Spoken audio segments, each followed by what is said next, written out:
Adarsh Nagar society का गृह निर्माण समिति का एक मेंबर हूँ। हम लोग यहाँ पे 30 साल से यहाँ पे है। यहाँ पे करीब आदर्श नगर में करीब 2000 मेंबर्स है, जिसमें 9th एंड 10th फेज में करीब 400 मेंबर है। और हम लोगों ने 9th एंड 10th फेज में एक आदर्श वेलफेयर सोसाइटी का एक वेलफेयर कमेटी बनाया गया है, जो यहाँ पे हम लोग कार्यरत है।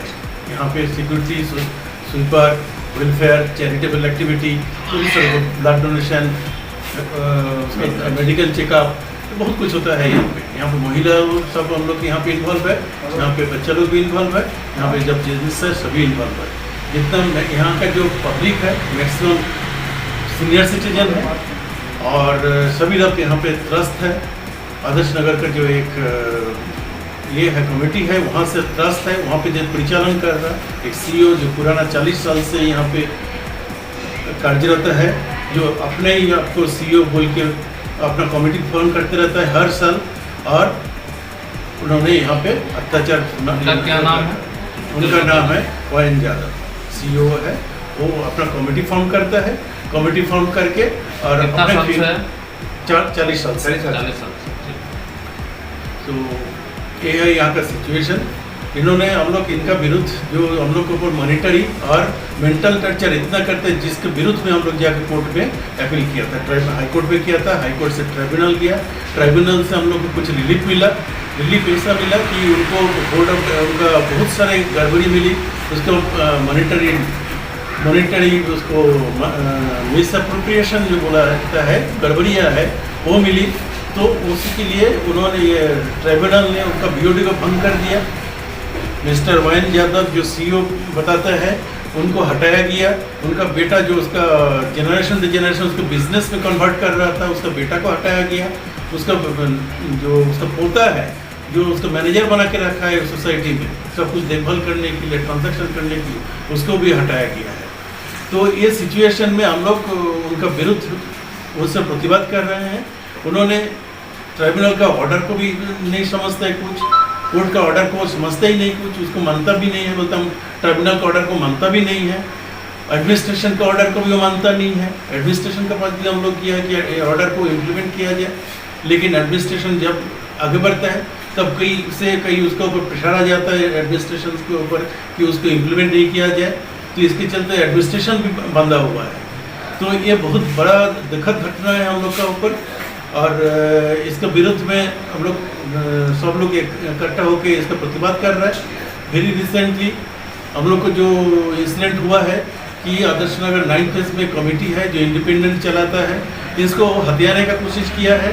यहाँ पे कई उन्होंने सर्कुलर, नोटिस, लेटर्स बड़ी मेरा ऊपर दिया हुआ है। मैं आदर्श वेलफेयर सोसाइटी का सेक्रेटरी हूँ यहाँ, इसके चलते मेरा ऊपर ज़्यादा दबाई करके मैं इसको सोसाइटी को हटाने का कोशिश कर रहा है। नहीं तो अभी जैसे कि वोट का जो सिस्टम चला, इसमें आप केंद्र को आप बता सकते हैं, सेंट्रल को बता सकते हैं कि किस तरह से वोट किया, किस तरह से वो गड़बड़ियाँ करती है। तो आदर्श सहकारी गृह निर्माण स्वावलंबी समिति जो है, पहले गृह निर्माण समिति था, बाद में इसको स्वावलंबी समिति कन्वर्ट कर दिया।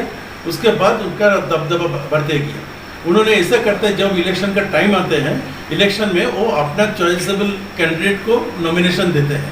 नॉमिनेशन देना जितना ज़रूरत है उनको नॉमिनेशन देके उसको खड़ा करता है, और सोसाइटी का और भी पब्लिक जब उसको नॉमिनेशन भरता है, उसको कहीं ना कोई बहाना देके उसको हटाया जाता है, उसको कैंसिल किया जाता है।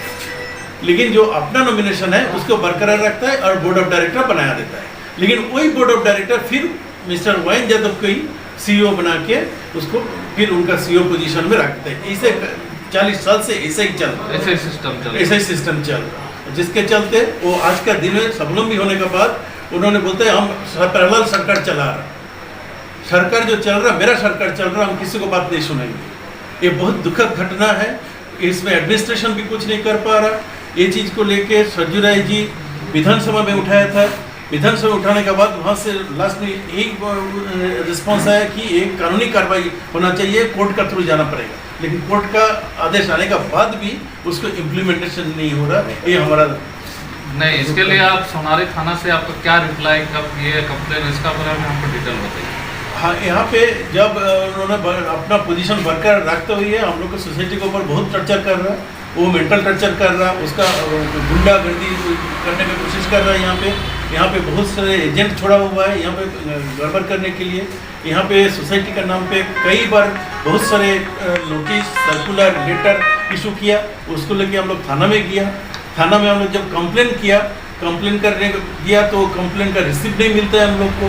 जब बड़ा बाबू के पास हम लोग गया देखा बोलने के लिए, सर ऐसे घटना, तो बड़ा बाबू हम लोग को बोलते हैं कि आप लोग ज़्यादा गड़बड़ करते हैं, वहाँ पे आप लोग को ऊपर फौजदारी मामला डाल के। उसका डिटेल बोलिए आपको।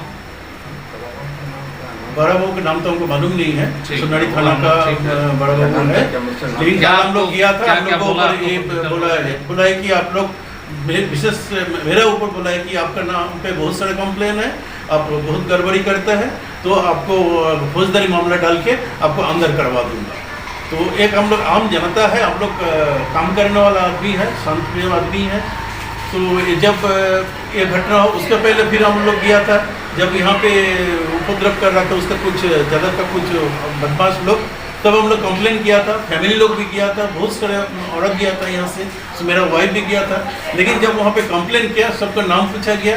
नाम पूछने के बाद फिर घर का औरत का ऊपर भी 107 जारी कर दिया गया। ये सबसे दुखद बात है कि जो मैंने सोनारी थाना ऐसे समझ रहा है कि 9th फेज में इतना लॉ एंड ऑर्डर बिगड़ गया कि घर का औरत को भी 107 जारी करना पड़ रहा है। मतलब फेक धारा लगा रहा है, फेक धारा लगा, फेक नहीं, 107 सही है, लेकिन फेक तरीका से ये चीज लगाया गया। ऊपर 18% वार्षिक ब्याज के साथ ब्याज जोड़ा जाता है। तो ऐसा करते करते ये हालत हो गई है मेरी। और अधिकतर जो 12-15 लोग ऐसे हैं जिनको नॉन मेंबर घोषित करके उनके ऊपर ये जुल्म किया जा रहा है। इसके बारे में अगर आपके तरफ से कुछ अगर हेल्प मेरे जैसे रिटायर्ड लोगों को अगर मिल सके तो मैं तो आपका ज़िंदगी भर आभारी रहूँगा। मेरे को मेंटल टेंशन इतना है। जैसे कि बिजली बिल आपका 2000 का आता था, उसको डबल किया, 2000 पेनल्टी लगाया जाता है और 18% वार्षिक ब्याज जोड़ा जाता है, जो मैं नहीं भर पाता हूँ, क्योंकि जो बिजली मैंने यूज़ नहीं किया उसको मैं क्यों भरूँगा। मेरा कोई दोष नहीं है, मैंने कुछ अपने सोसाइटी का कुछ बिगाड़ा नहीं है। मेरा दोष इतना ही है कि मैं ये आदर्श वेलफेयर सोसाइटी का मेंबर बना।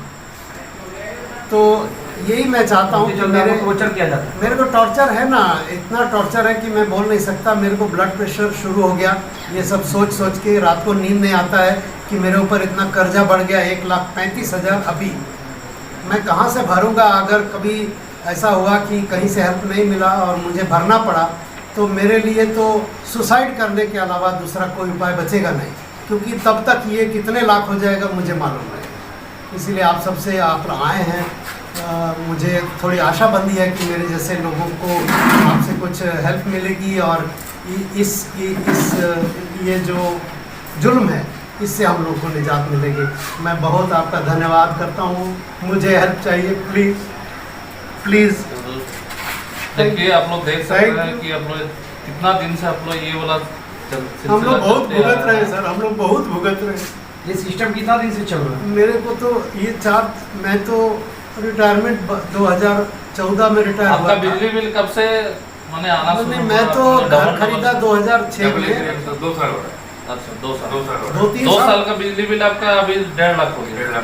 तो डबल हो मैं वो तब जब मैं अपना जो मैं खपत करता हूँ वो भरने के बाद ये सिर्फ एक्स्ट्रा जो पेनल्टी लगाते हैं और उसके ऊपर जो ब्याज लगाते हैं, सिर्फ वही अमाउंट अभी 1,35,000 समथिंग इस महीने का जो बिल मुझे मिला है वो हो गया। सो आप लोग आए हैं, मुझे बहुत आशा बंधी है। मेरे जैसे बहुत लोग जो हैं, आप लोग मेरे बच्चों के समान ही हो। अगर आपके दादा की उम्र का मैं हूँ, अगर आप हमारे लिए कुछ कर पाएंगे तो सर आपके लिए बहुत मेहरबानी होगी। Thank you very much. मैं और ज़्यादा कुछ नहीं बोल सकता। यहाँ पे देखिए बिल के जो है, यहाँ पे हम लोग मेरा इसमें 2,60,000 रुपया यहाँ पे पेंडिंग है। हम लोग सोसाइटी का काम कर रहे हैं, चैरिटेबल काम कर रहे हैं। इसके लिए हम लोग को पनिशमेंट है, ये हर महीना बढ़ते जा रहा है। जैसे ये महीना 16,000 रुपया बिल हुआ तो और 16,000 रुपया वो एक्स्ट्रा चार्ज कर रहा है, जो एक्सटॉर्शन के हिसाब से पाया जाता है। ठीक है, इसके ऊपर हम लोग लिखा पहले भी, लेकिन कोई कार्रवाई नहीं, कोई एडमिनिस्ट्रेशन कोई सुन नहीं रहा, कोई देख नहीं रहा। मैडम को हम लोग मैडम बोला कि हम लोग जिसको को लिखेंगे इंक्वायरी करने के लिए, लेकिन इसका रिजल्ट कब आएगा क्या वो भगवान जाने। ठीक है।